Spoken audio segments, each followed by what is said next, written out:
So wherever you may find yourself this Thanksgiving, welcome here. These are just a few thoughts I have on Thanksgiving 2020, just to share with you for whatever it's worth and whatever you'd like to take from it. So Thanksgiving this year feels just a little bit different. Smaller family gatherings, there's no meals at church, school, visiting, travel, the list goes on. There are adjustments to be made because of COVID and COVID protocols. And I often hear that folks think we're living in unprecedented times. It's not been like this for at least a very long time. And the unprecedented bit sort of caught my attention. And it's pushed my thoughts in a different direction than the traditional words of encouragement and thanks that usually go with Thanksgiving.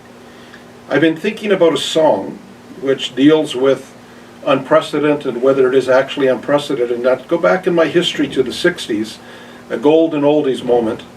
And it's a folk tune that was recorded by Peter, Paul, and Mary, a folk group called Turn, Turn, Turn. It was originally written by Pete Seeger, at least that's what the internet says, but in fact Pete Seeger got that from another source. He got that directly from the Bible. The song actually quotes Ecclesiastes chapter 3. And from the Bible it goes like this: there's a time for everything, a season for every activity under the heavens. There's a time to be born and a time to die, a time to plant, a time to unroot, to kill and to heal, a time to tear down and a time to build, a time to weep and to laugh, a time to mourn and to dance, a time to scatter stones and to gather them up, and a time to embrace and a time to refrain from embracing, a time to search and a time to give up, a time to keep and another time to throw away, a time to tear and a time to mend, to be silent, to speak, a time to love and a time to hate, a time for war and a time for peace. These verses tell me that there's a time for everything, which directly contradicts the idea that we live in unprecedented times. Everything has happened before. So how does that become encouraging at Thanksgiving? Well, here are just some of my personal thoughts. The first one is that it all started somewhere. There's a time for everything in every season under the sun. When you think about that, where did that first season start? Where did that time first begin? At some point it was new and it was fresh. Creation was brand new when it happened. God created all of this new. At one time what God created was in fact very fresh. In the beginning, what God created was good. On the first day and then the second and on till the end of the sixth day, when God sat back and said, "It is all good." And on the seventh day, in Genesis chapter 2 at the beginning, God had finished the work he had been doing, and God blessed the seventh day and made it holy, because on it he rested from all the work of creating what he had done. Thanksgiving for me is like that seventh day, a day God rested after seeing creation was good. I'm thankful that there was a time when everything was fresh and new. And I'm thankful that there's a seventh day I can rest and remember with wonder what God has created. The second thought I had, and what I'm thankful for, is that in fact there is a time too, and the words of the Ecclesiastes chapter 3 say there's a time too over and over again. There's a time too. God not only created the first time, he also created things so we have the cycle of seasons, of life and death. And when we abuse that cycle, when we're forced to change some patterns that include travel and mobility because of some of the things we have done, we're reminded of the beauty that is obscured in all the progress that we believe in. During shutdowns for COVID, for example, the canals of Venice were clearer than in many years, and there were dolphins swimming right there who hadn't been there for years and years. Folks in India could see the Himalayas for the first time in nearly half a century. I hope we're moved to consider changes to the way we live so God's creation can shine closer to what it was intended to be, that the cycle of there's nothing new under the sun is in fact the cycle that God intended it to be. If there's truly nothing new, the third thought I had is then COVID isn't new either. We're not in unprecedented times. We have a history to learn from, if we're willing to learn from that history, if we're willing to pay attention to it. Many in the world, have seen cycles of malaria, cholera, Ebola, typhoid. Many have seen the cycle of AIDS, dirty drinking water, and homelessness.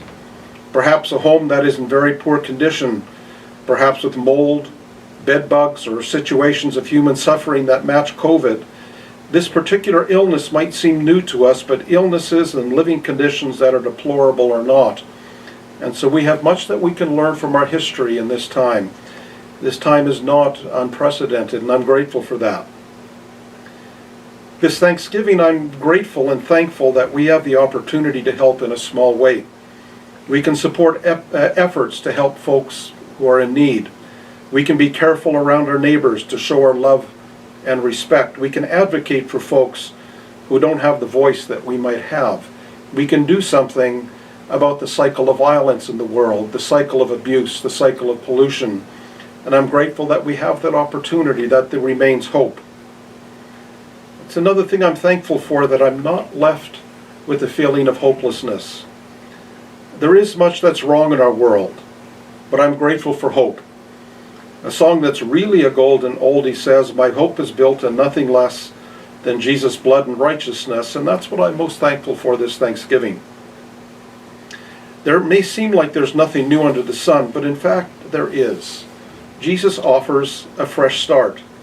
There's hope in the love he taught and lived out. A fresh start means forgiveness for what was and accepting something new. Each day can be a day of discovery.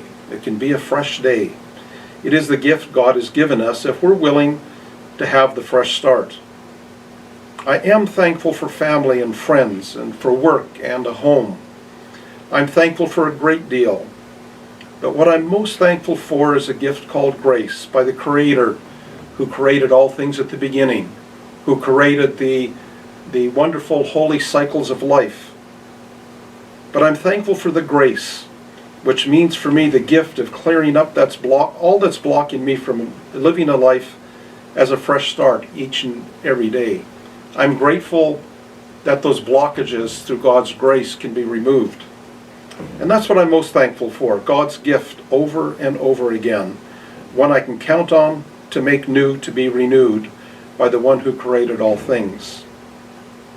So this Thanksgiving, I have the hope of one more gift. I'm hoping for this gift. And I'm hoping to be able to be thankful for this. I'm hoping that there's somebody who accepts the gift of Jesus this Thanksgiving, the gift of love and healing and forgiveness. There is something new under the sun. There is a new, fresh life, a renewal each day with Jesus, and it can be your gift this Thanksgiving. It's a gift to you, and it would be a gift to all of those folks who love you and are around you. Perhaps, on the other hand, it's a gift that you've already accepted, and I would just encourage you to take some time this Thanksgiving to remember the wonder of forgiveness, of the first time you felt that new life. Take some time to say thanks to God for that. Be made new all over again in the love you already know from Jesus. And wherever you find yourself this Thanksgiving 2020, may God be with you in special ways. May God comfort you. May God guide you. And may God just be there in that place where it is most intimate and you have the greatest need. God bless.